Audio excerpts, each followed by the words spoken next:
अस्सलाम वालेकुम। अहले वतन को जश्न आज़ादी मुबारक।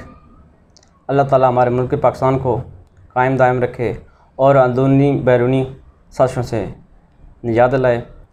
तो मेरे साथ हैं हर दिल अजीज़ शख्सियत, नामज़द उम्मीदवार, तहसील सदर PTI व समाजी शख्सियत मलिका वक़ार अब्बास साहब।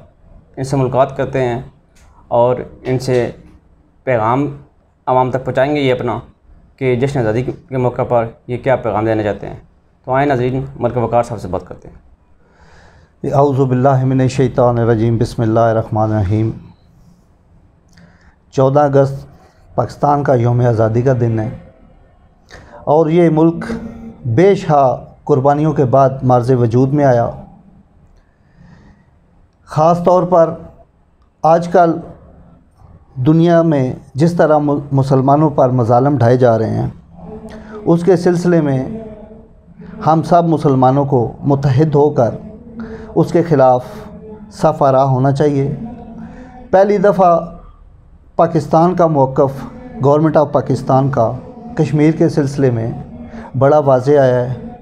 ये तारीख़ में पहली दफ़ा है जिस तरह दलेरी से पाकिस्तान ने फ़ैसला किया कि कश्मीर के मौक़िफ़ पर, जैसे अरब ममालिक को ये कहा है गवर्नमेंट ऑफ पाकिस्तान ने कि आप कश्मीर के मौक़िफ़ पर आप हमारे साथ हैं या इंडिया के साथ हैं, दो टोक बात की है और ये इक़दाम हुकूमत पाकिस्तान का यकीनन काबिल तहसीन है।